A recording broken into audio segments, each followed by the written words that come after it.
નમસ્તે, હું ગોરા એન ત્રિવેદી 26/1/26 રાજકોટથી.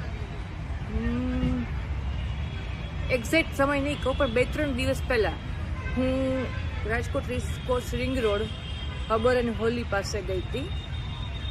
ત્યાં બ્લેક કલરની 777 ગાડી આવી. પેલા વોચમેન જે હતા કે એ ભાઈએ કીધું કે અંદર ગાડી વ્યવસ્થિત પાર્ક કરી જાઓ, પણ એ ભાઈ અમારા 2 મિનિટનું કામ ચાલ્યા ગયા. એટલે મને સમજાઈ ગયું કે આ ભાઈ મોટા માણસો છે, આપણે કંઈ પડવાનું થાક્યું નહીં. થોડીક વાર પછી જોયું ને તો ગાડીમાં આગળની સીટ પર જે બેન બેઠા હતા એને નીચે ગાડીમાંથી ફેંકીને શેરડીના ખાધેલા ડૂચા ફેંક્યા, આટલા બધા. એટલે એને ક્યારના ભેગા થઈ હતા, એ રસ્તા પર થાકી ગયા.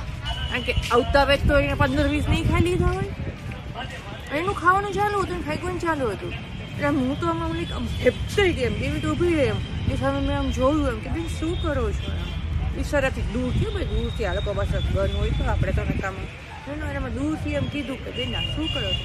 એટલે મારી સામે એવી રીતે જુએ ને કે જાણે હું સ્પેનિશ, ફ્રેન્ચ, મેન્ડેરિયન બોલતી હું મિક્સ અને એ હિન્દી સંસ્કૃત સિવાય કંઈ સમજવા જ માગતા નહીં.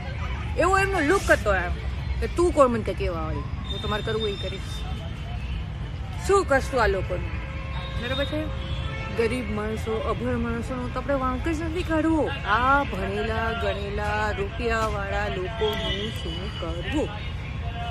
રસ્તા પર કચરો નાખે છે, મોઢામાંથી થૂકે છે, એ લોકોનું શું કરવું? 26 જાન્યુઆરી 2026 દેશનું બંધારણ લાગુ પડ્યું. 26 જાન્યુઆરીએ આપણે જાહેરમાં થૂકાય નહીં, કચરો ફેંકાય નહીં, એ સમજતા હજુ કેટલા 100-150 વર્ષ જોઈએ છીએ. બીજા શું કહેવું? સિવિક સેન્સ વિશે તો શું કહેવું? એમ કે માણસો ભટકાઈને સોરી નથી કહેતા. સોરી નથી કહેતા શું એમ એ કહી દે કે ભાઈ કેમ ભટકાણો, હું તને છરી મારી દઉં. એટલે એ તો ઉપકાર છે. પણ યા થિંગ્સ આર ટેરિબલ. લોકો કચરો નાખે છે, સોરી થેન્ક યુ નથી કહેતા, ગાડીના હોર્ન વગાડે છે, ઓવર સ્પીડ કરે છે, વડીલો, સ્ત્રીઓ, બાળકોને હેરાનગતિ થાય એમ જાહેરમાં વર્તે છે કે એને કમ્ફર્ટ, લાઈન, પ્રાયોરિટી નથી આપતા. ઓફકોર્સ સ્ત્રીઓની વિશે કંઈ બોલવા જેવું નથી. એ લોકોને એમ છે કે એ લોકો સ્ત્રીઓ છે એટલે એ લોકોને કંઈ પણ કરવાનો અધિકાર છે. એ લોકોને તો રીતભાતનો કોઈ રૂલ લાગુ પડતો જ નથી. પણ પ્લીઝ પ્લીઝ પ્લીઝ આપણે સમજીએ, આપણે સાચી રીતે સ્વતંત્ર થવાને, નવા સારા બંધારણને અપનાવવાને ત્યારે જ લાયક છીએ કે જ્યારે આપણે આ નાની મોટી સિવિક સેન્સનું પાલન કરીએ. આ દેશ આપણું ઘર છે, આખો દેશ આપણું ઘર છે. જેમ આપણે ઘરમાં આપણે થૂકતા નથી થૂકતા ને, તો એમ બહાર ન થૂકાય રોડ ઉપર કે બીજે કશે જ. બરાબર છે. આપણે જો કચરો ખાઈએ છીએ ને, લાઈક પાન, ખાકી મસાલા, ફલાણા ઢીકડા, પૂછડા ટીકડા, તો એ સિંકમાં, બેસિનમાં જઈને થૂકાય, રસ્તા પર નહીં. એ લોકોનો કોઈનો બીજાનો વાંક નથી જે બિચારા જિંદગીમાં કંઈ કચરો મોઢામાં બી નહીં નાખ્યો.